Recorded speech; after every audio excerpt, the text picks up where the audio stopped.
Ano nga ba ang papel ng ASEAN sa environmental sustainability at human rights?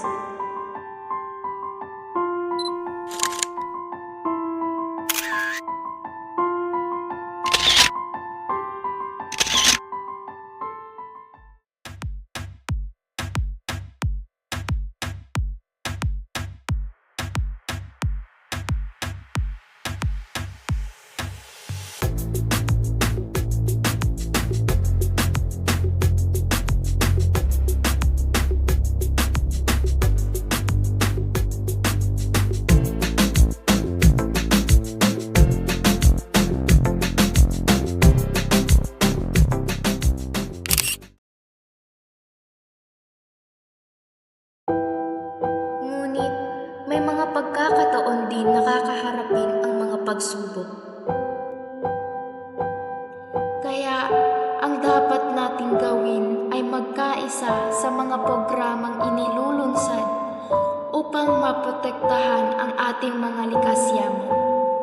Isa pa sa mga dapat nating gawin ay huwag sirain ang mga likas na yaman.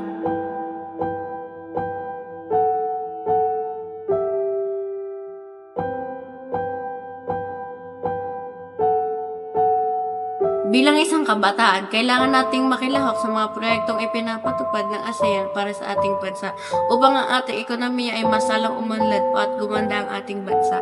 Kailangan din nating respetuhin ang karapatang pantao ng isa't isa upang ang ating bansa ay mas umayos pa. At panghuli, kailangan natin ng kooperasyon at pagkakaisa kung gusto nating umunlad ang ating bansa. Ngayon, ang ating tatalakayin ay paano nakatutulong ang ASEAN sa environmental sustainability ng mga bansang kasapi dito. Ang ASEAN ay nagpapatupad ng mga programa para sa pagbabawas ng polusyon, pamamahala ng likas na yaman, at pagtugon sa climate change. Nag-uusap ang mga bansa upang lumikha ng mga patakaran na nagtataguyod ng sustainability development. Ang sunod naman ay, paano naman nakatutulong ang ASEAN sa human rights ng mga bansang kasapi dito? Ito ang sagot sa tanong. Tinutulungan ng ASEAN ang human rights sa pamamagitan ng mga deklarasyon, AICHR at mga proyekto para sa kamalayan.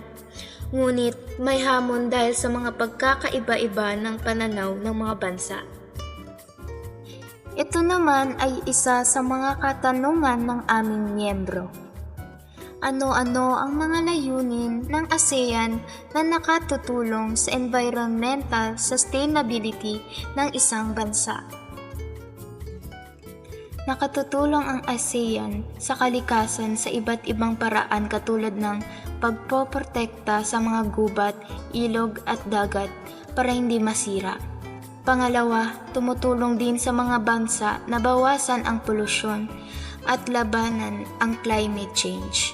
Pangatlo, tinuturuan nila tayo ng tamang paggamit ng ating natural resources at nagtutulungan ang mga bansa para palagi malinis ang ating mundo.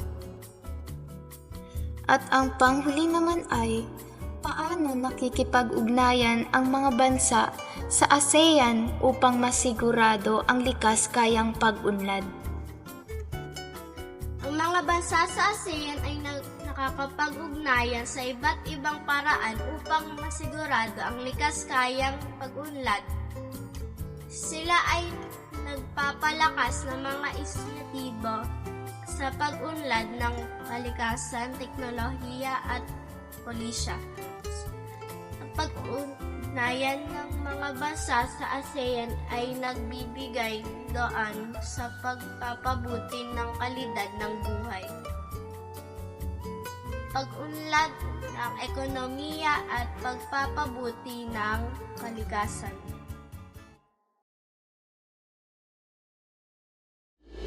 Buhay